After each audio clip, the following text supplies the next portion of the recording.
my name is Stephanie, and today I'm going to show you how to set up a hammock properly. So first we're going to lash our suspension. These are a set of 500-pound Ralt daisy chain straps, and we're going to set these up on our tree, and we're going to want them to go at about a 30-degree angle. So these set of straps are very, very simple to use.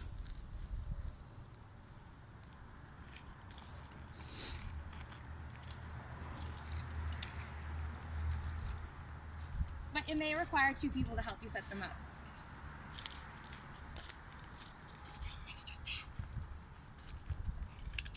I can do this by myself if it takes a really long time.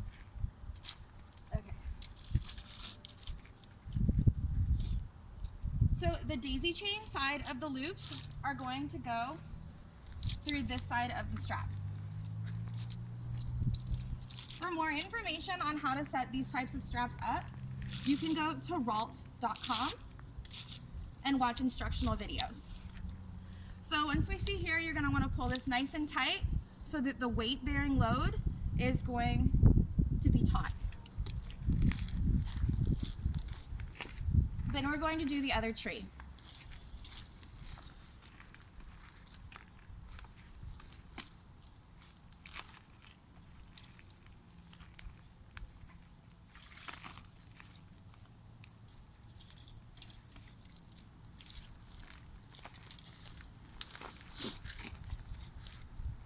Sometimes you can get it to rest on bark if you're working on your own. And that's the easiest way to set these up by yourself.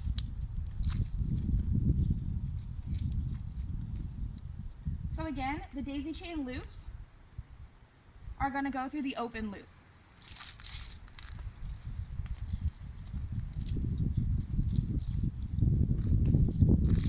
And again, pull taut. And we're going to want our straps to rest at a 30-degree angle.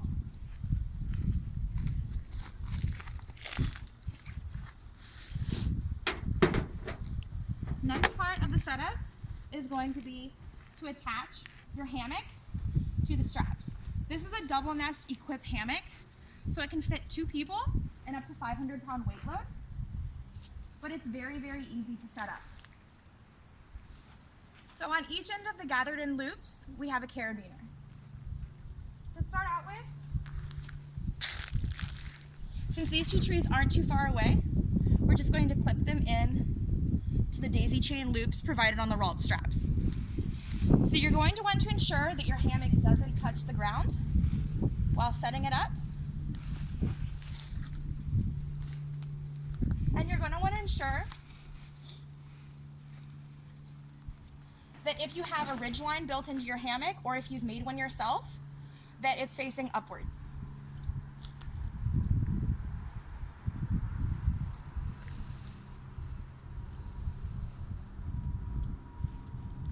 So with this particular hammock, you're going to want your feet to be higher up than your head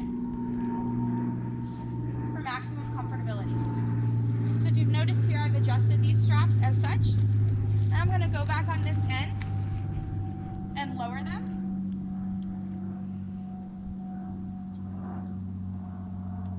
So a ridge line is going to ensure that your hammock, it's a little windy today, but that it's got a nice dip, no matter how taut your straps are. If this ridge line wasn't in place, this hammock, if these trees were further apart, would flatten out and would become very difficult to lay in. Now, if it's above a 65-degree night, you wouldn't need this, but because we're in the winter months, you may want to use something called an underquilt. This will relieve something called cold butt syndrome.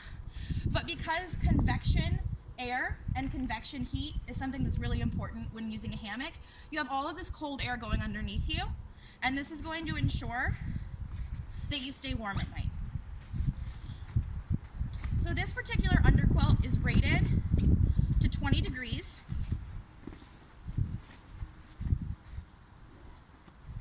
And when I set up my hammocks, I make sure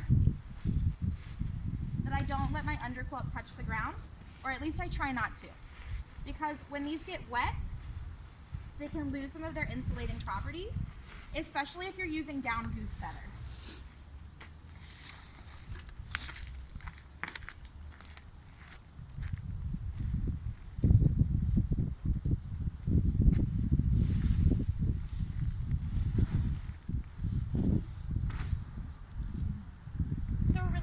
way to do this is to actually flip your hammock upside down over your ridgeline, and then attach your underquilt on upside down as well, and then flip your hammock back over. And now I let it touch the ground. Okay. So what we're going to do is clip this into the same loop.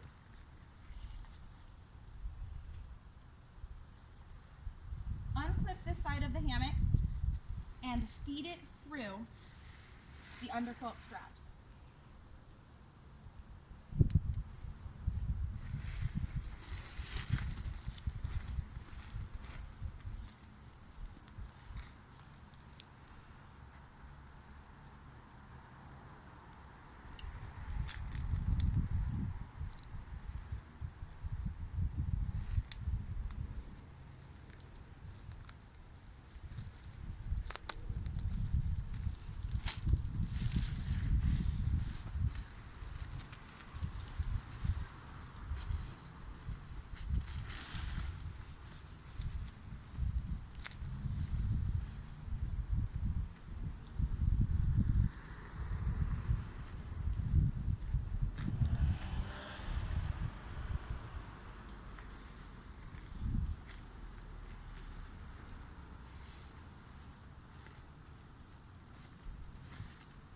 So you're going to want to set this up so that you don't have really very many air gaps in between the hammock and the underquilt.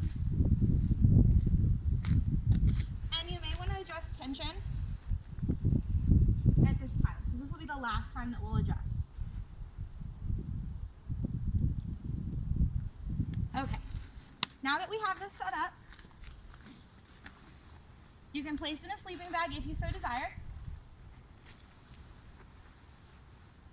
This bag is rated for 0 degrees. Now normally you wouldn't use a sleeping bag, but you would use something called an overquilt. But because this is a mummy bag, I just leave it unzipped and it works in the same capacity. And now, when you sit in your hammock, you just want to plop yourself in, lay down,